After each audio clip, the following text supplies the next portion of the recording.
Going into VID000, a dog agility training complex, was pretty nerve-wracking.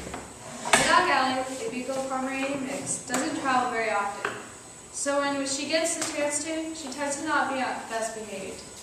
So knowing that I was putting into a place where there were going to be well-behaved dogs wasn't the best feeling in the world. Once we got there and got Allie out of the car, we attempted to bring her into the building, but due to many dogs and new smells, she wasn't able to bring herself to walk into the building. So my first trip to Waggles was spent mostly outside. When I had just about a couple more minutes left of my trip, I wanted to try to have her go inside again. Everyone was preparing to get her inside. There was my community consultant, Lori, the owner of Waggles, Amanda and Cheryl, employees there, and along with my dad. We started to lead her into the door, but as we got closer, she became very nervous again and actually ended up slipping out of her harness and tried to make a mad dash for the road. Luckily, my dad was there to snag her before she made it.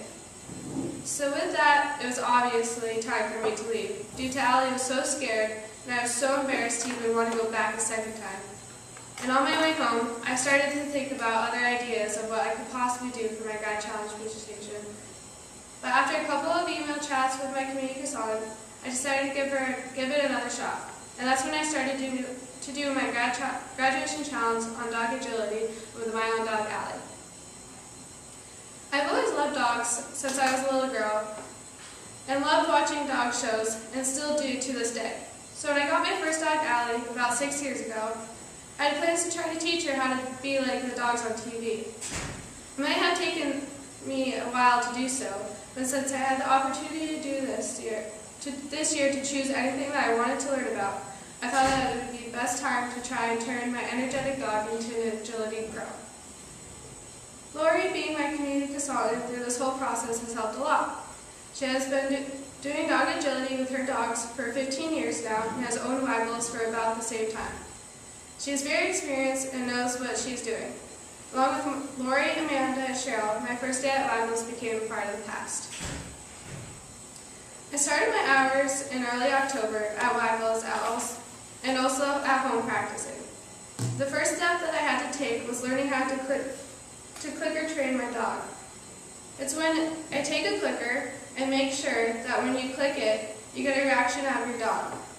If you do, you have mastered the first step to making your dog a pro at agility. When we got that down, I started to take little steps to working on easier obstacles for a course. We work on one at a time at first, getting her comfortable with it, and then we would start working on more and more obstacles at a time.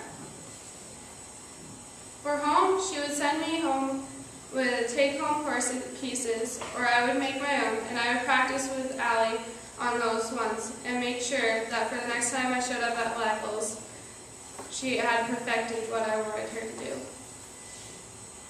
One of the obstacles is called the tunnel, which you see here.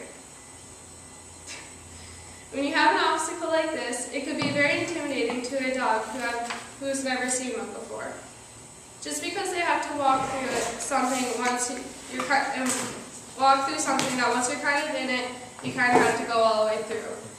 Just because when I was training my dog to do this, I would have a treat in one hand like this, and I would have my clicker in the other hand. I would show Allie that I have a treat and would guide her through the tunnel like so. If she goes through the tunnel, I will follow her to the end, and